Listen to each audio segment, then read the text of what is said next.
Bismillahirrahmanirrahim. Assalamualaikum warahmatullahi wabarakatuh. Para penonton, selamat berpagi-pagian bersama Assalamualaikum Subuh. Walaupun jam pukul 6.30 pagi, tapi saya pasti anda semua telah selesai menunaikan solat fardu subuh dan kita sama-sama menonton TV Al Hijrah. Sebab apa, topik kita tadi terpapar tadi adalah topik perjalanan terakhir neraka lembah sengsara. Ni terbeliak mata jugalah tengok topik ni kan. Jadi saya bersama dengan pengurusi pertubuhan Akademi Al-Bayan, Dr. Nur Muhammad Hari Zahlan. Assalamualaikum Ustaz. Waalaikumsalam warahmatullahi wabarakatuh. Selamat berpagi-pagian kita ya. Alhamdulillah. Alhamdulillah. Ustaz, sebelum kita ke perbincangan lanjut, kita nak dengar bacaan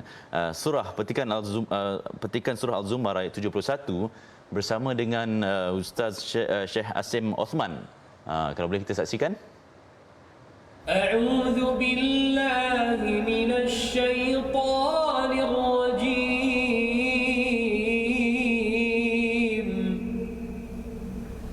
بسم الله الرحمن الرحيم وسيق الذين كفروا إلى جهنم زمرا حتى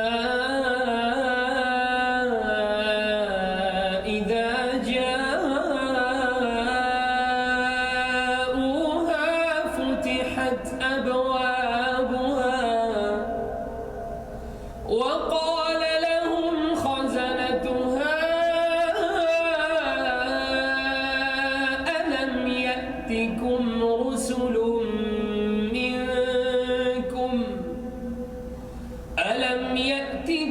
رسل منكم يتلون عليكم آيات ربكم وينذرونكم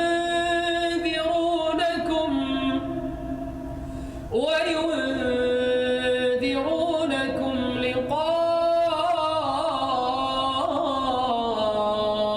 يومكم هذا قالوا بلى ولكن حقت كلمة العذاب على الكافرين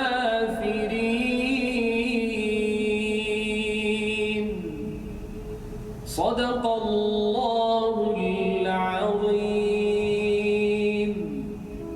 Dan orang-orang kafir akan dihalau ke neraka Jahannam dengan berpasuk-pasukan sehingga apabila mereka sampai ke neraka itu, dibukakan pintu-pintunya dan berkatalah penjaga-penjaganya kepada mereka, bukankah telah datang kepada kamu rasul-rasul dari kalangan kamu sendiri yang membacakan kepada kamu ayat-ayat Tuhan kamu dan memperingatkan kamu akan pertemuan hari kamu ini? Mereka menjawab, ya, telah datang, tetapi telah ditetapkan hukuman azab atas orang-orang yang kafir. Itu dia para penonton, petikan surah Al-Zumar ayat 71 bersama Ustaz Syekh Asim Osman, seorang imam dari Syria, ya Ustaz? Betul. Jadi mungkin Ustaz Dr. Hadi boleh kongsikanlah huraian sebenar daripada petikan yang dibaca tadi. Bismillahirrahmanirrahim. Assalamualaikum warahmatullahi wabarakatuh. Alhamdulillah, kita bersyukur kepada Allah kerana dengan izin rahmatnya, kasih sayang, ruang yang Allah berikan, kita gunalah sebaik mungkin. Semoga kita tak tergolong dalam golongan yang Allah sebutkan dalam surah Az-Zumar ayat 71. InsyaAllah kita akan kupaskan. Terima kasih kepada Ardi, kepada sahabat-sahabat penonton yang setia bersama dengan TV Al Hijrah. Semoga kita dirahmati dan diredai oleh Allah. Di dalam surah Az-Zumar ayat 71, bagaimana Allah Subhanahu Wa Taala menjelaskan, Allah menggambarkan keadaan orang-orang kafir yang pada ketika itu mereka ini akan ditarik, akan dibawa ke neraka Jahannam. Ketika itu mereka tidak redha dan mereka tidak mahu untuk masuk ke dalam neraka kerana tahu di situlah siksaan yang mereka akan dapat, dengan siksaan yang sangat pedih. Tetapi disebabkan pada waktu itu keadilan, kehebatan Allah, tidak ada siapa pun yang boleh tandingi, maka ketika itu mereka akan dibawa ke dalam neraka Jahannam dalam keadaan berpasukan-pasukan. Maknanya ada golongan-golongan yang akan dicampakkan oleh Allah Subhanahu Wa Taala dalam bentuk maksiat-maksiat yang dilakukan oleh mereka. Sehingga apabila sampai ke dalam neraka, ketika mana sampai ke pintu neraka, maka penjaga-penjaga pintu neraka ini tidak senyum, tidak ada kabar gembira, maka mereka akan melemparkan terus ke dalam api neraka Allah Subhanahu wa taala. Lalu ditanya seperti mana di dalam surah Az-Zumar ayat 71, mereka ditanya oleh penjaga-penjaga ketika itu, bukankah telah datang kepada kamu rasul-rasul daripada kalangan kamu sendiri, bukan malaikat? Bahkan datang rasul seperti kita memberitahu tentang pengkhabaran keesaan keagungan Allah Subhanahu wa taala dan memperingatkan kamu tentang hari kiamat itu. Dah diingatkan, dah digambarkan, dah diceritakan. Maka mereka menjawab, ia telah datang kepada kami, tetapi mereka menolaknya kerana itulah azab yang sangat pedih kepada mereka yang sudah mendengar khabar, telah mendengar cerita seperti mana kita telah didatangkan Al-Quranul Karim. Telah diceritakan tentang bagaimana keadaan hari kiamat, bagaimana siksaan dalam api neraka Allah. Di sana ada buah zakum yang sangat dahsyat, apabila makan hancur berkecai, dan seringan-ringan siksaan dalam api neraka diletakkan di seketul batu di bawah tapak kaki, menggelegak sehingga ke otak, hancur berkecai. Semuanya kita telah tahu daripada Al-Quran dan hadis, tetapi disebabkan keingkaran kepada Allah, maka mereka layak untuk masuk ke dalam api neraka. Itulah yang digambarkan oleh Allah betapa dahsyatnya neraka dalam surah Az-Zumar ayat 71. Ustaz, dalam ayat tadi juga ada disebut tentang spesifik neraka Jahanam. Ada mungkin ada kategori lain neraka yang mungkin lebih ringan ke, ataupun mungkin Ustaz ada penjelasan itu. Sahabat-sahabat penonton yang dirahmati oleh Allah Subhanahu wa taala, sebenarnya kalau pada minggu lepas kita menceritakan tentang syurga, di dalam sebuah hadis Nabi sallallahu alaihi wasallam, inna abwabul jannah thamaniyatul abwab, sesungguhnya pintu syurga itu ada 8 pintu, dan kita telah kupaskan pada minggu lepas. Dan pada minggu ni kita nak kenal berapa pintu pula dalam neraka Allah.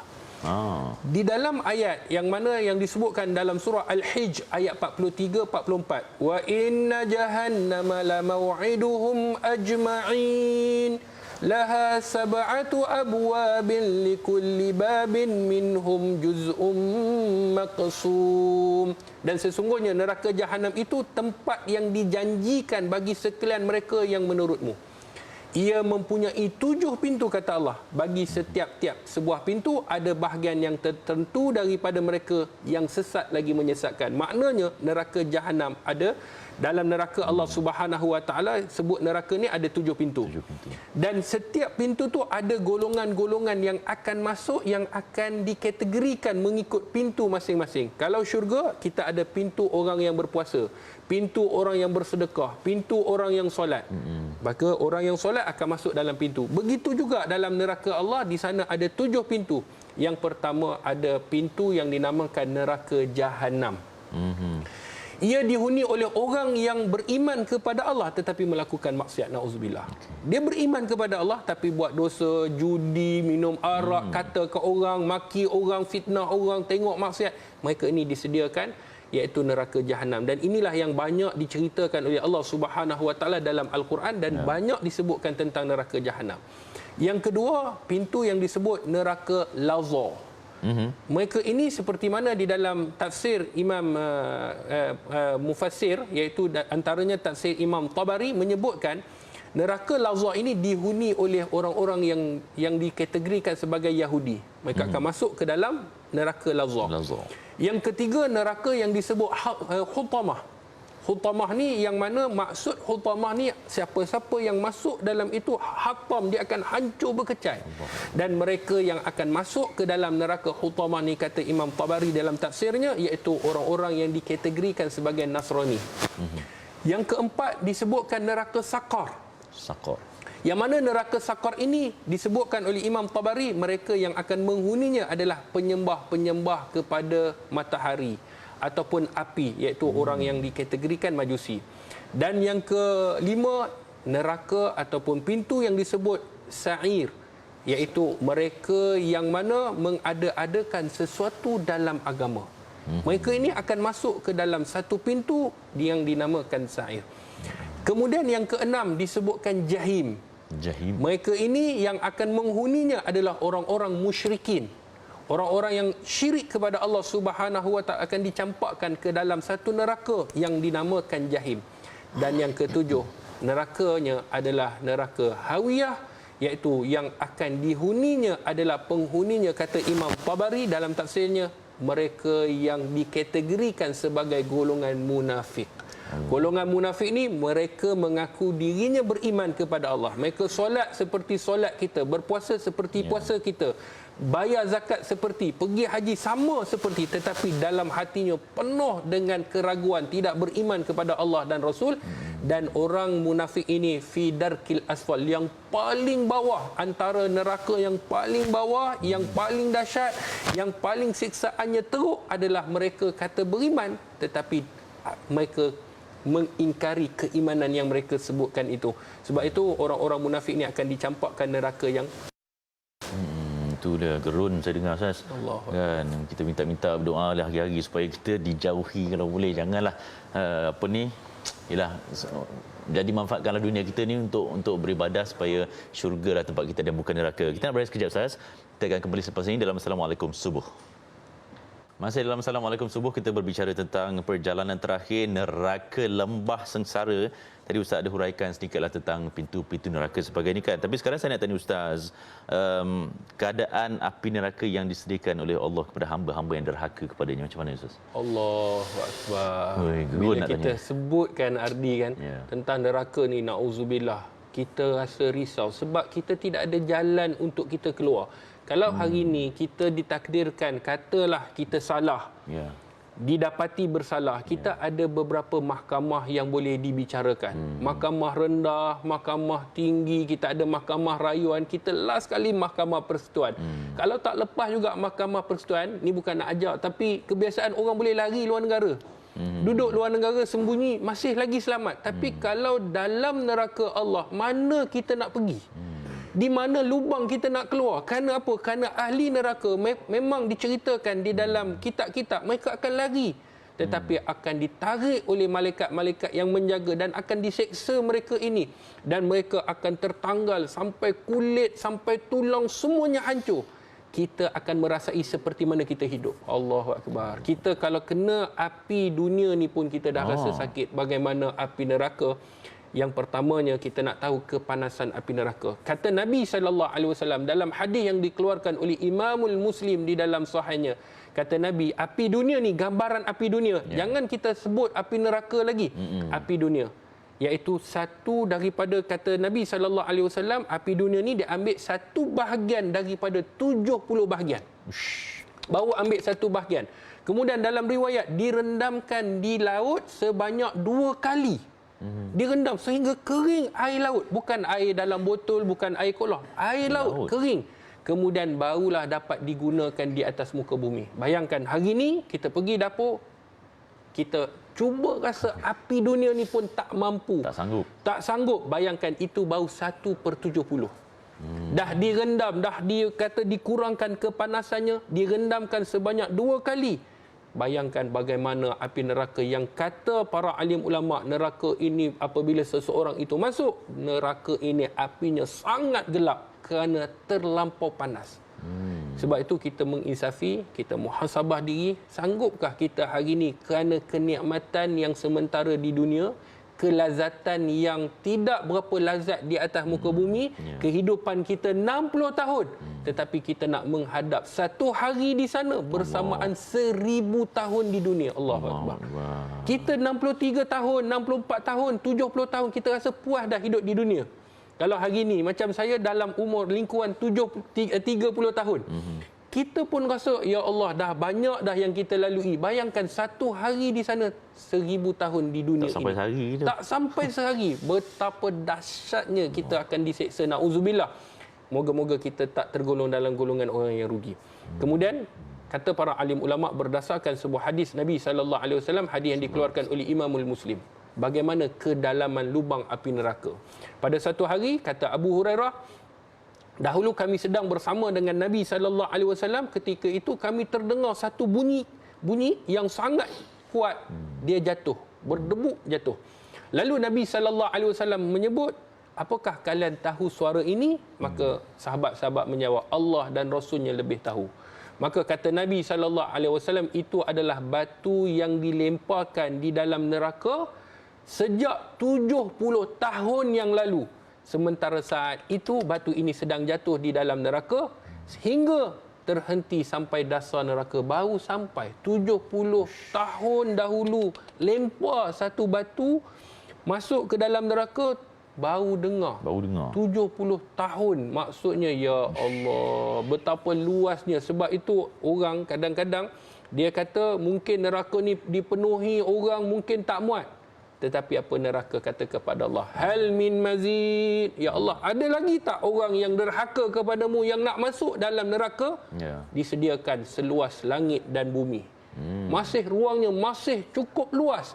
Sebab itu jangan kita sangkakan neraka akan penuh. Kalau kita hari ni pergi supermarket, mungkin kita kata penuh dah tak boleh masuk. Mungkin kita akan ditempatkan di syurga. Sebab apa? Sebab neraka penuh. Tetapi kita kena ingat, neraka sangat luas sehingga membolehkan siapa-siapa yang melakukan dosa layak untuk masuk dalam neraka Allah, dan mereka akan duduk dalam tu. Nauzubillah. Ustaz, yang 70 tahun batu tadi tu 70 tahun dunia ke 70 tahun di sana? 70 tahun di sana. Allahu akbar.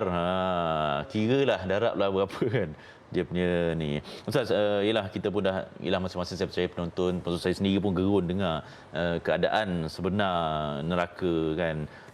Mungkin kita nak elak sebaik mungkin, seboleh mungkinlah. Apa doa yang boleh kita amalkan untuk mengelakkan kita kalau boleh disentuh daripada api neraka? Sahabat-sahabat penonton yang dirahmati oleh Allah, yang pertamanya sebelum kita nak berdoa, tanpa kalau kita buat amalan, kita takkan terlepas. Betul. Solat kita kena jaga, puasa kita kena jaga. Jangan gunakan mulut untuk maki orang. Jangan gunakan teknologi yang ada hari ini buat MLD, multi level dosa. Kita sampaikan khabar-khabar penipuan, dusta hanya semata-mata untuk pangkat, darjat, untuk kepuasan diri. Betul. Maka itu nombor satu. Tapi Nabi SAW ada ajarkan satu doa. Tolong amalkan doa ini, dan doa ini perlulah dibaca sebelum daripada kita nak memberi salam. Kan kita tahiyat akhir, sebelum kita Assalamualaikum warahmatullahi, Assalamualaikum warahmatullahi, sebelum itu kita doa. Kata Nabi SAW, kita kena doa minta perlindungan 4. Yang pertama, kita minta kepada Allah Subhanahu wa taala, Allahumma inni a'udzubika min azabi jahannam wa min azabil qabr wa min fitnatil mahya wal mamat wa min syarri fitnatil masihid dajjal. Iaitu kita minta perlindungan Allah daripada 4 perkara. Ya Allah, aku mohon perlindungan kepadamu daripada siksaan neraka jahanam. Aku mohon kepadamu daripada siksaan kubur. Aku mohon kepadamu daripada fitnah kehidupan. Dan aku mohon kepadamu daripada kematian dan kejahatan fitnah al-masihid dajjal. Kita mohon kepada Allah iaitu daripada neraka jahanam, daripada siksaan kubur, daripada fitnah kehidupan dan kematian, dan yang keempat, fitnah daripada al-masihid dajjal. Sebab tu doa dengan doa ni, kalau tak boleh bahasa Arab, kita hafallah bahasa Melayu, tapi kita bacalah dalam hati kita. Doa sebelum nak bagi salam, minta semoga Allah lindung kita, ya Allah. Sebab kita nak masuk syurga ni, tuan-tuan, puan-puan, muslimin muslimat, atas rahmat Allah. Kasih sayang Allah, bukan hanya semata-mata amalan, tapi kasih sayang Allah. Maka rasailah kasih sayang Allah kepada kita. Insya-Allah kita doa, kita akan masuk ke dalam syurga bersama dengan Nabi sallallahu alaihi wasallam. Sallallahu alaihi wasallam. Amin, amin, insya-Allah. Harap-harap penonton dapat sempatlah snap tadi poster tu yang tertera di Kaca TV. Ustaz, selaku pengurusi pertubuhan Akademi Al-Bayan, apa yang Ustaz nak kongsikan kepada penonton hari ini? Kita lagi keluar topik sikit. Sahabat-sahabat penonton yang dirahmati oleh Allah, Ustaz mengajak tuan-tuan, puan-puan, dermawan, hartawan, pada pagi hari yang penuh kemuliaan, hari ini hari Jumaat dan berlakunya kiamat juga hari Jumaat, maka selamatkanlah diri kita dengan menginfak, bersedekah, berwakaf, berzakat ke tabung pembangunan Akademi Al-Bayan. Kita nak melahirkan mu'alaf yang mana mereka ni menjadi da'i, menyebarkan agama Allah, memberitahu kepada masyarakat di luar sana yang mungkin bukan Islam, untuk memberi kefahaman tentang Islam, memberi kefahaman supaya mereka akhirnya masuk ke dalam Islam, kerana kesempurnaan, keindahan Islam itu sendiri. Sebab tu Ustaz mengajak kita nak membina rumah Allah. Maka sesiapa yang membina rumah Allah, Allah akan membina rumahnya dalam syurga. Dan dalam kita bersedekah, ada satu pintu yang kita nak masuk dalam syurga Allah, iaitu pintu sedekah. Maka rebutlah peluang.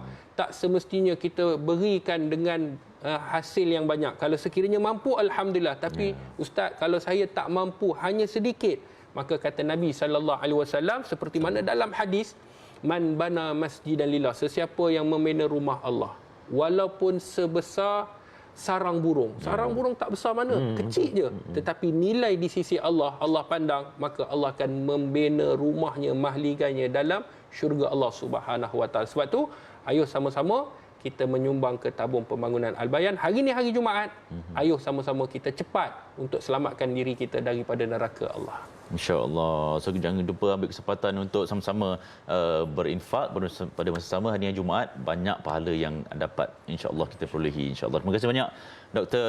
Nur Muhammad Hadi Zahlan, Pengurusi Pertubuhan Akademi Al-Bayan. Perkongsian yang sangat menarik hari ini. Saya harap penonton dapat manfaat jugalah. InsyaAllah. Okey, kita akan berehat sekejap sebelum ke Assalamualaikum jam 7. Jangan ketinggalan bersama rakan pengacara sebentar lagi.